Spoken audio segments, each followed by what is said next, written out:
지켜주시네. 놀라지 마라, 겁내지 마라. 주님 나를 지켜주시네.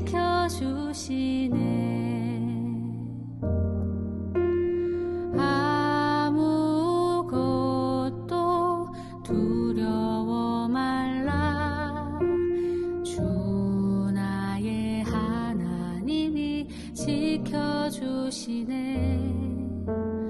놀라지 마라, 겁내지 마라. 주님 나를 지켜주시네. 내 맘이 힘에 겨워 지칠지라도 주님 나를 지켜주시네. 세상의 험한 풍파 몰아칠 때도 주님 나를 지켜주시네.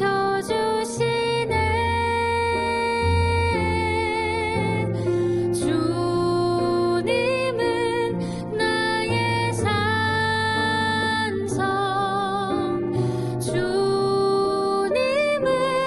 나의 요새, 주님은 나의 소망,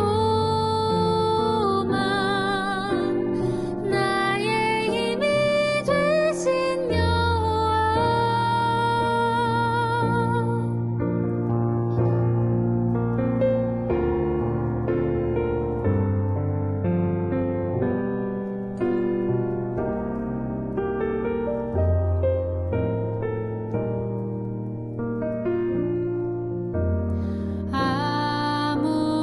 아무것도 두려워 말라. 주 나의 하나님이 지켜주시네. 놀라지 마라, 겁내지 마라. 주님 나를 지켜주시네.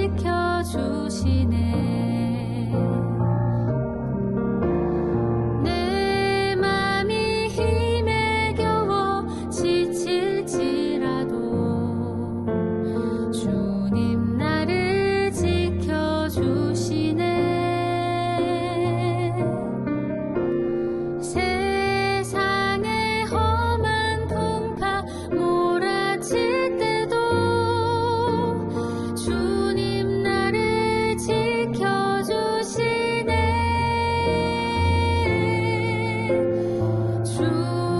주님은 나의 산성, 주님은 나의 요새, 주님은 나의 소망, 나의 힘이 되신 여호와.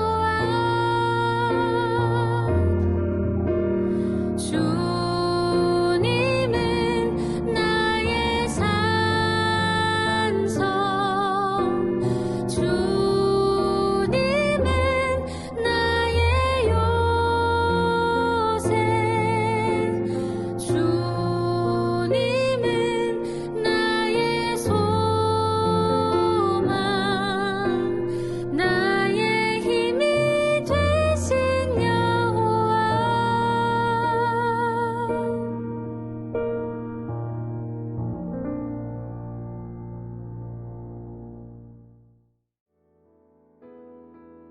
오늘 본문은 서로 다른 세 가지의 이야기가 배열되어 있습니다. 그런데 서로 연결되는 요소가 하나 존재합니다. 바로 서기관입니다. 첫 번째 이야기에서 예수님은 서기관들의 율법 해석에 대해서 반론을 제기하셨습니다. 사람들은 그저 예수님의 말씀을 농담 정도로 여겼을지 모릅니다. 그러나 이런 농담 섞인 이야기는 이후 서기관들을 향한 강도 높은 비난으로 연결됩니다. 두 번째 이야기가 그렇습니다. 서기관들은 유대 종교의 높은 위치에 있는 사람들로 보입니다. 특별히 마가복음은 대제사장들과 서기관들이라는 표현을 자주 사용합니다. 그만큼 서기관은 사회적 지위가 높은 사람들입니다. 그들은 율법을 연구하고 가르치는 사람들로서 유대교 중심의 사회에서 매우 중요한 역할을 하고 있는 사람들입니다. 그렇기에 그들은 사회적인 존경심을 받기 마련입니다. 하지만 예수님은 그런 사회적인 지위에서 오는 존경심과는 별개로 그들이 얼마나 겉과 속이 다른지를 비판하십니다. 이어지는 세 번째 이야기에는 서기관이라는 호칭은 등장하지 않고 부자들에 대해서만 언급합니다. 모든 부자가 서기관은 아니지만 대부분의 서기관은 부자였을 것이라는 주장은 그들이 누렸던 사회적 지위를 짐작해 볼 때 타당해 보입니다. 오늘 본문들은 서로 문맥을 통해 하나의 이야기를 만들어갑니다. 사람들은 서기관들이 가지고 있는 권위로 인해 그들의 율법 해석을 전적으로 따를 수밖에 없습니다. 하지만 서기관들의 율법 해석이 완전하지 않을 수 있음을 예수님께서는 하나의 예로서 다윗의 시를 들려주셨습니다. 사실 서기관들이 가진 사회적 지위는 하나님 나라를 이 땅에 실현시킬 수 있는 힘이 되기도 합니다.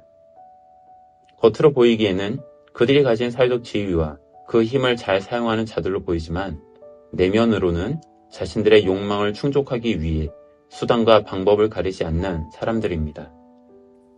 마땅히 요구되는 사회적 책임의 대상인 과부들의 얼마 안 되는 재산을 탐닉하는 음흉함을 예수님은 서기관에게서 보셨던 것입니다.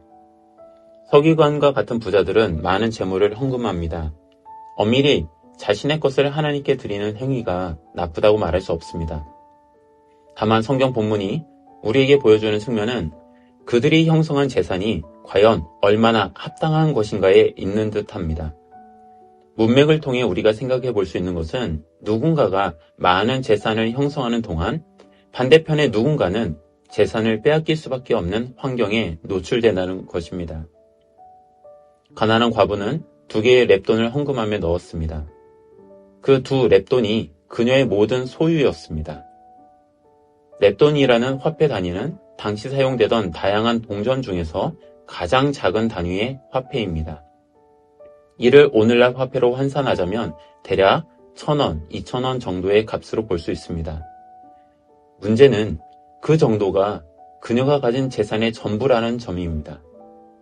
사회적 약자를 돕는 제도는 이미 신명기와 같은 성경 속에서도 많이 등장하였습니다.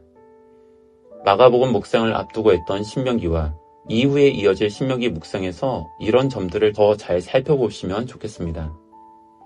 아무튼 율법은 이러한 가난한 이들을 위한 제도적인 장치들을 마련하여 그들로 하여금 삶을 영위할 수 있도록 지도자들에게 요구하고 있습니다.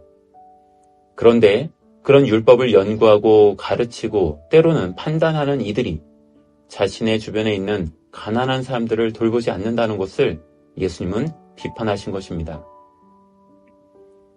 오늘 본문은 2가지 접근이 가능합니다. 하나는 가난한 과부의 헌신을 강조하여 부각하는 것입니다. 그녀가 보인 것은 서기관과 비교하자면 참으로 고귀한 행동입니다. 많은 사람들이 자신의 욕망을 위해 사는 것과 비교해 볼 때 하나님을 위한 헌신은 뜻있고 결단이 있는 행동입니다. 그런 점에서 자신의 모든 것을 드릴 수 있는 용기는 마가복음이 보여주는 제자도의 한 측면이기도 합니다. 그렇다고 하여 과부의 헌금에 대한 강조가 오용되어서는 안 됩니다. 이런 뜻과 결단과 용기는 하나님께서 개인에게 주시는 마음이지 선동해야 할 대상이 되어서는 안 됩니다. 다른 하나의 접근은 서기관들을 향한 강도 높은 비난입니다.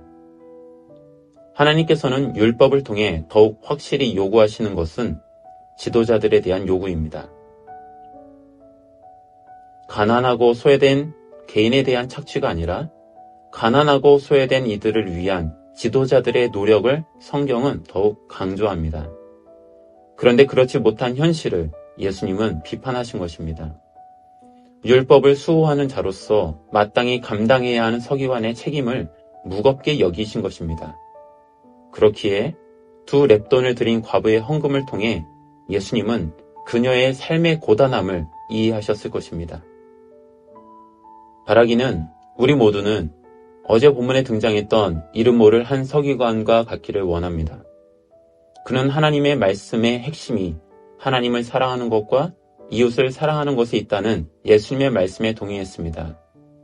심지어 그 어떤 재물보다, 그 어떤 헌금보다 하나님을 사랑하고 이웃을 사랑하는 것이 더욱 중요하다고 여겼습니다. 아마 그는 많은 헌금을 하는 것만큼이나 하나님께서 요구하신 대로 내 삶의 반경에 있는 가난한 자들을 살필 수 있는 눈을 가진 사람이었을 것입니다. 우리가 그랬으면 합니다. 율법을 아는 것과는 무관한 삶의 분리가 아닌 그 말씀을 살아가는 삶의 일치가 있었으면 좋겠습니다. 함께 기도하겠습니다. 주님, 내 삶의 반경을 살피는 자가 되기를 원합니다. 삶이 고단한 이가, 삶의 희망이 없는 이가 내 삶의 반경에 있다면 그들을 향해 지혜롭게 도움을 줄 수 있기를 소망합니다.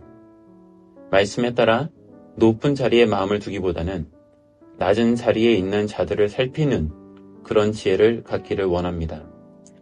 겉과 속이 다른 삶이 아닌 겉과 속이 일치한 삶을 살아가기를 원합니다.